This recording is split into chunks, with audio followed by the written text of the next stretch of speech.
Let me go to Deputy Hildegard Naughton, who joins me. Now, she was late out of the fences, so she was, when it came to backing which one she would go for, but she's gone for Simon Coveney, and she joins me on the line. Now, Hildegard, good morning to you. Good morning, Keith. Why were you so late out, can I ask you? I know I asked you a few times and you were reserving judgment.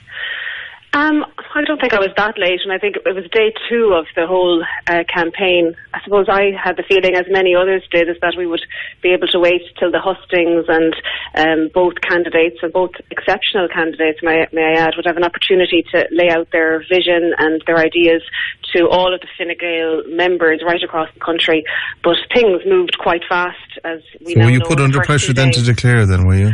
No, I wasn't. I felt it was Friday. By Friday afternoon, I could see things really turning, and the momentum was going towards Leo Varadkar, and I think Leo is an exceptional politician. I think it's a win-win no matter who wins, but my preference, because I met both of them in advance of the contest and I listened to what their ideas and their vision was for the country, not only the party, and my own vision was more in sync with that of Simon Coveney's. His plans for rebalancing the overdominance of Dublin and the Greater Leinster area, that's something I'm very passionate about, and that will benefit the whole of the country, the western region, and he's looking at investment in infrastructure right across the country, because the facts are is that Dublin is imploding and it's not benefiting Dublin either.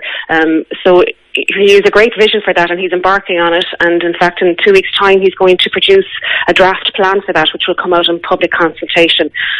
Also his courage in taking on the housing crisis. He wanted that brief. He asked the Taoiseach to be the Minister for Housing. His negotiation skills when he was Minister for Agriculture, negotiating CAP. Also, I mean, from a housing, one second, but I mean, he's been really criticised from a housing point of view today for having failed in that portfolio. Did you say he succeeded?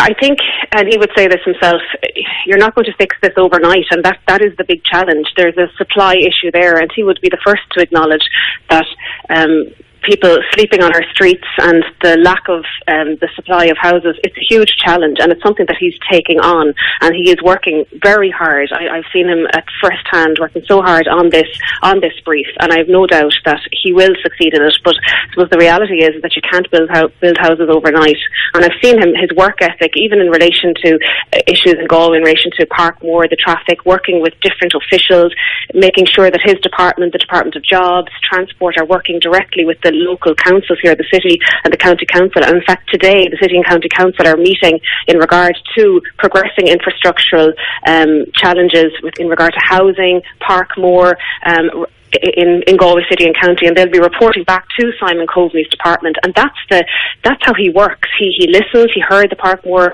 business people, I suppose, explain their frustration with the lack of progress, and it isn't, just the fault of local authorities. There's so many different agencies involved.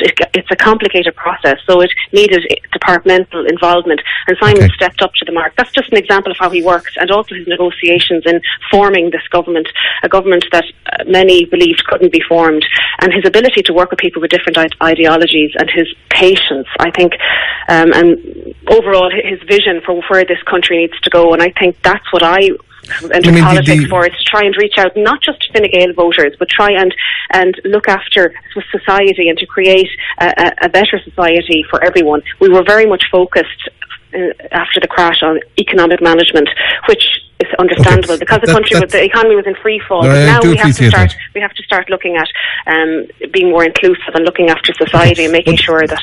But before you came out on Friday, it was looking like Simon Coveney was going to pull out of the leadership race. The intervention of Michael Noonan stopped that, so he didn't. And I just see that in today's Irish Times that they have a poll where the majority of the Fine Gael electorate, or the membership of Fine Gael, 48% of them would like Simon Coveney as against Leo Varadkar. But how will this transfer over the next 10 days through hustings and otherwise and permeate back to the leadership debate? Yes, the momentum is certainly changing now towards Simon Coveney, and that poll is very positive. 48% of Fine Gael voters, and then they also polled voters in general, and 42% also favoured Simon Coveney over 37% for Leo Varadkar. And I think these hustings are the fact that they're being broadcast live online and people can watch them, and I think it's very obvious last night.